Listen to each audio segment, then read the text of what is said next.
শুভ সকাল বন্ধুরা, নতুন একটা ব্লগ নিয়ে নতুনভাবে হাজির হয়ে গেলাম। তো চলে এলাম জলখাবারে পারবে। সকাল অনেক হয়েছে, টুকটাক সব কাজ করে। তবে আজকে আকাশের ওয়েদার খুব খারাপ, পুরো মেঘলা হয়ে রয়েছে, যখন তখন বৃষ্টি আসতে পারে। তো চলুন সকালে যেটা করোটা আর হচ্ছে এখানে কি বলে তরকারি, পরোটা তরকারি করে ফেলেছি। হাজব্যান্ডকে দিয়ে দেবো টিফিনে, আর আমিও দুটো খেয়ে নেবো।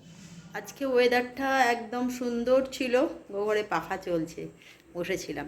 তো রান্নাবান্না কমপ্লিট হয়ে গেছে, হাজব্যান্ড খেয়ে বেরোবে। আর ওয়েদারটা আগের থেকে একটুখানি পরিষ্কার হয়েছে। সকালবেলা মনে হচ্ছিলো এইমাত্র বৃষ্টি এসে যাবে। জামা কাপড়গুলো আবার শুকুর দিয়ে এলাম, কিছু করার নেই। এই তোলা ফাড়া।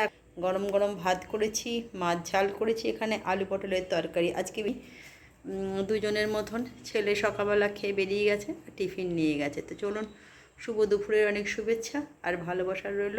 চলে এলাম বন্ধুরা বিকেলবেলা, বিকেলবেলা না সন্ধেবেলা বলবো, সামনে এসে গেছে, চা নিয়ে বসে পড়েছি।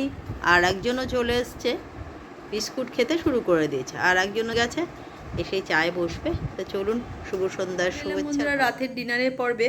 আর আজকে সন্ধ্যে থেকে কি বলে অনেকটা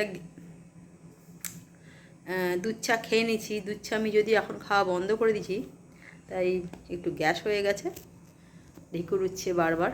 তো চলুন, রাতের আজকে ডিনারে পড়বে। হ্যাঁ, রাতের ডিনারে রুটি তরকারি আছে আর মাছ, এটাই রাতে আর কিছু খাবো না। তো চলুন, শুকনো মুড়ি একটু আগে খেয়েছি। তো শুভরাত্রির শুভেচ্ছা আর ভালোবাসা রইল। শুভরাত্রি।